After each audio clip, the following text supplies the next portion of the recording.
ছবি দেখে নিশ্চয়ই বুঝতে পেরে গেছেন আজকে আমি আপনাদের জন্য কোনো কুকিং ভিডিও নিয়ে আসিনি।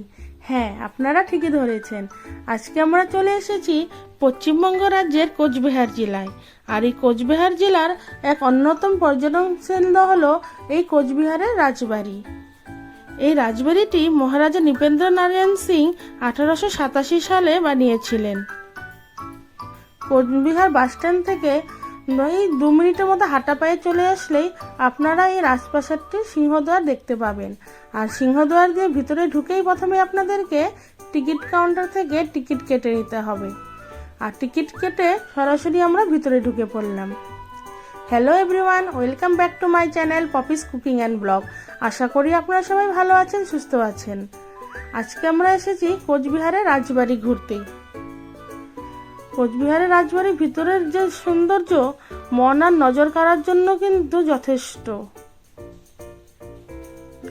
যতই এগোচ্ছি ততই যেন রাজপ্রাসাদের সৌন্দর্য আমাদেরকে মুগ্ধ করে নিচ্ছে। ওই দেখুন, আমার ছেলে মনের আনন্দে দৌড়চ্ছে, আর পিছে পিছে তার ছোট ভাই। এত খোলামেলা জায়গা পেয়েছে, দুজনে আনন্দের আর সীমা নেই। এই দোতলার এই রাজবাড়িটি প্রায় 51,000 বর্গফুট এলাকা জুড়ে বিস্তৃত। মহারাজা নৃপেন্দ্র নারায়ণ সিং ছিলেন পাশ্চাত্য শিল্পের অনুরাগী, আর ব্রিটিশদের সাথে ওনার সুসম্পর্ক থাকায় তিনি এই প্রাসাদটি ইংল্যান্ডের বাকিংহাম প্যালেসে আদলে বার করিয়েছিলেন। বাড়িটির উচ্চতা প্রায় 395 ফিট আর দৈর্ঘ্যে প্রায় 296 ফিট। এই রাজবাড়িটি ভারতবর্ষের অন্যান্য রাজবাড়ির তুলনায় অন্যতম। ভিতরে ঢোকার সাথে সাথে ছেলে কিন্তু ফটো তোলার জন্য বাস একদম রেডি। দেখুন কি সুন্দর ফুলগুলো ফুটে আছে।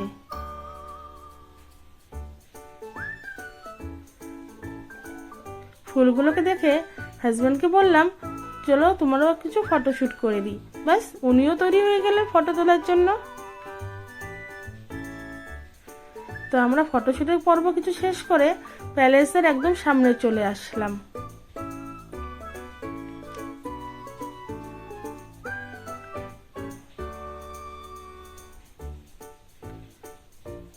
ওই যে উপরে অরেঞ্জ কালারের ওড়না দিয়ে দাঁড়িয়ে আছে, ও হলো আমার বড় ননদ,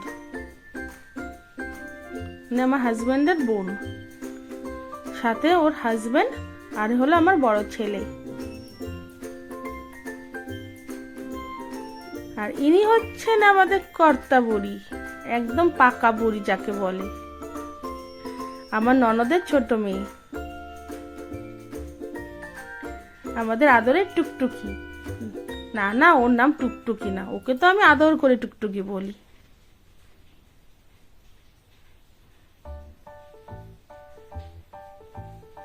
ওদের সাথে আপনাদেরকে আরেকদিন পরিচয় করিয়ে দিব। তো এর মধ্যে আমরা আস্তে আস্তে ভিতরে ঢুকে পড়লাম। ভিতরে ঢুকে যে জিনিসটা সবার আগে আপনার নজর কাড়বে সেটি হলো উপরের ওই গম্বুজটি,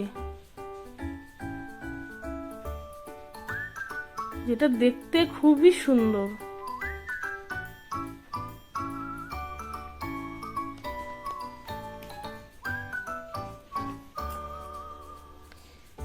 এখানে এক সময় রাজসভা বসতো।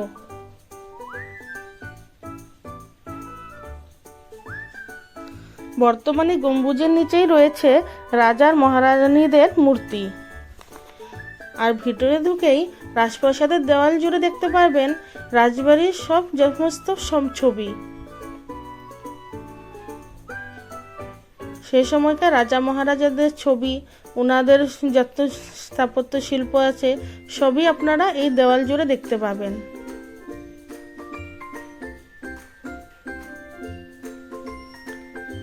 ভিতরে ঢুকে ছবি তোলা বারণ, তবুও আমরা চুপি চুপি করে কিছু ছবি তুলে নিয়েছি। আপনি যখন ভিতরে ঢুকবেন, রাজপ্রাসাদে গাইডে যিনি থাকেন তিনি আগেই বলে দিবেন ভিতরে কোনো ধরনের ফটো বা ভিডিও করা নিষেধ। কিন্তু তবুও যারা ভিতরে ঢুকছে সবাই কিন্তু যে যার মতো চুপি চুপি কিছু ফটো তুলেই নিচ্ছে। তো আমরাও ভাবলাম কিছু তুলে নিই। দেখুন তুলে নিয়েছিলাম বলেই আজকে কিন্তু আপনাদের সাথে শেয়ার করতে পারলাম।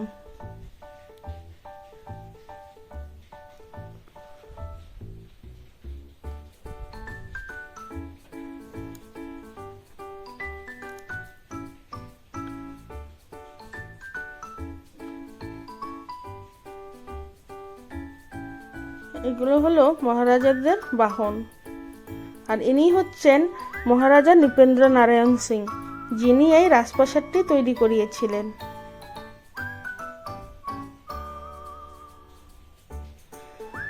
পুরো দেওয়াল জুড়েই রয়েছে রাজবাড়ির ইতিহাস।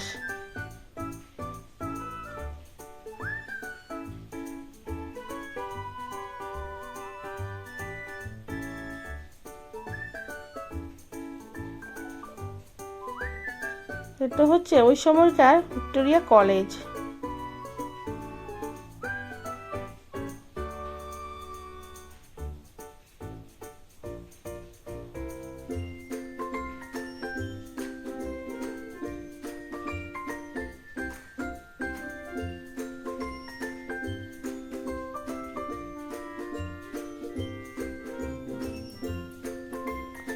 এটি পুরাতন কোচবিহারের রেলওয়ে স্টেশন।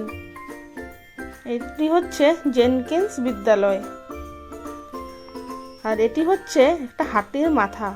হয়তো কোনো মহারাজা এটাকে শিকার করেছিলেন আর স্মৃতি হিসাবে এটিকে রেখে দিয়েছেন।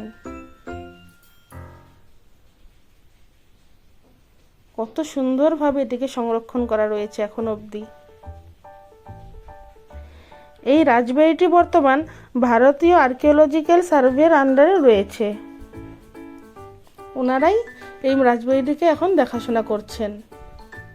তো নিচের তলা দেখা হয়ে গেছে, আমরা এখন এই কাঠের সিঁড়ি দিয়ে দোতলায় চলে যাব।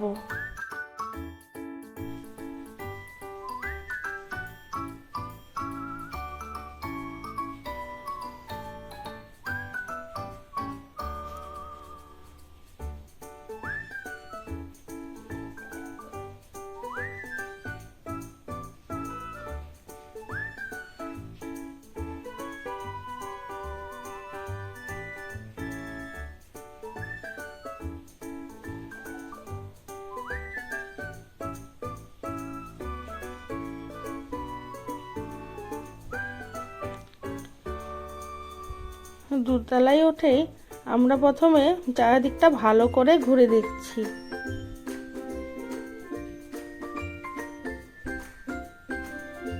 দেখুন, এটা হচ্ছে দোতলা থেকে একটা ভিউ পয়েন্ট। বাইরেটা দেখতে কত সুন্দর লাগছে। আর এই রাজবাড়ি জুড়ে এত টিয়া পাখি, মানে এত সুন্দর লাগছে দেখতে।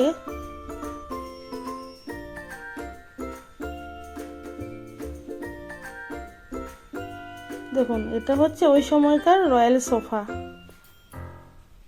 কত পুরনো জিনিস, কত সুন্দরভাবে এখনো রাখা রয়েছে। আর এটা হচ্ছে পুরো রাজবাড়িটাকে কাঠ দিয়ে বানানো, কাঠের বানানো ছোট্ট রাজবাড়ি। আর এগুলো হচ্ছে রাজা মহারাজারা যেগুলো ব্যবহার করতেন সেই সব আসবাবপত্র।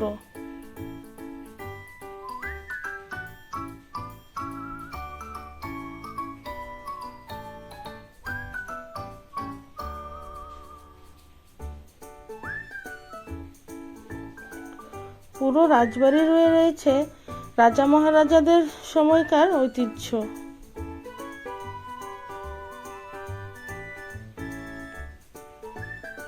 এই দেখুন, এগুলো হলো তখনকার যে মুদ্রাও ব্যবহার হতো সোনার উপর, সেগুলোর মোহর।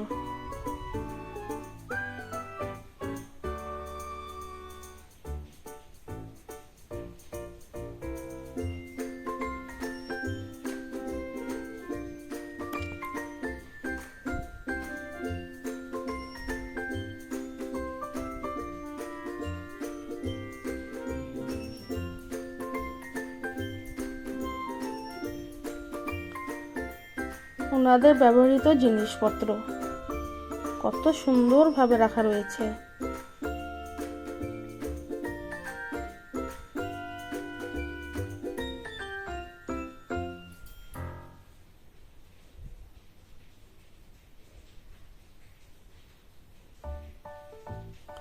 দেখছেন, পাখি দুটোকে দেখে মনে হচ্ছে একজন আরেকজনের সাথে রাগ করেছে।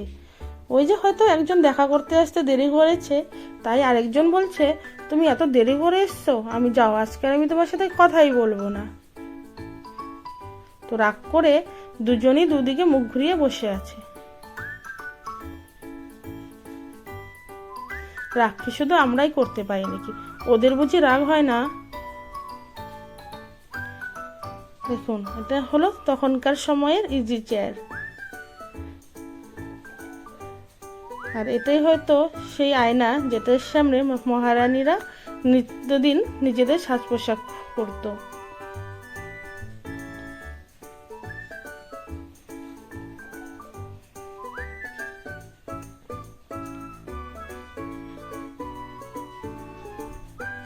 কত পুরনো জিনিস এখনো কত সুন্দরভাবে রাখা রয়েছে। দেখুন, দেখলে মনে হয় নতুন।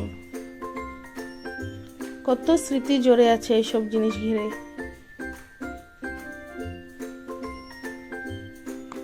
আর এখানে রয়েছে সেই সময়কার কিছু দেবদেবীর মূর্তি,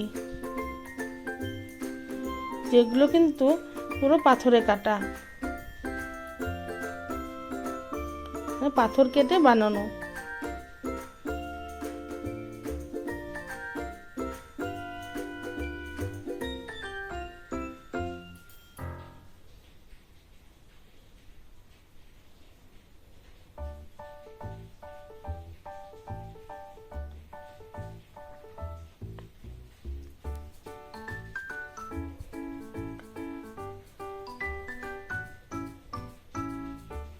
দোতলার এসব জিনিসপত্র ভালোভাবে আমরা ঘুরে দেখে নিচ্ছি।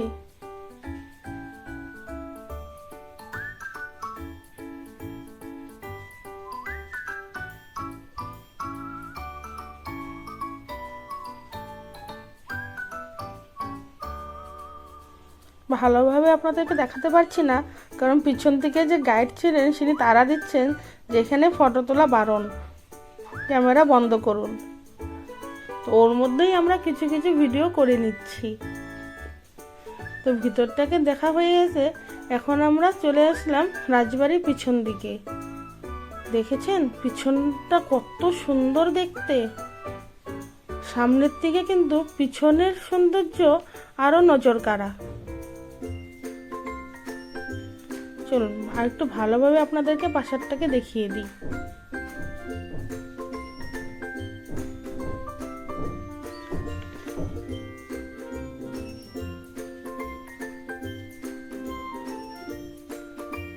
যতই দেখছি ততই যেন মুগ্ধ হয়ে যাচ্ছি এর সৌন্দর্যে। আমার এই ভিডিওটি ভালো লাগলে আমার ভিডিওটি লাইক, কমেন্ট, শেয়ার করার সাথে সাথে চ্যানেলটিকে সাবস্ক্রাইব করার অনুরোধ রইল। চ্যানেলটিকে সাবস্ক্রাইব করে অবশ্যই আমার পাশে থাকবেন। আর ভিডিওটি দেখার জন্য আপনাদেরকে অনেক অনেক ধন্যবাদ। আরও একদিন আসবো আপনাদের সামনে এরকমই নতুন একটি ভিডিওর সাথে।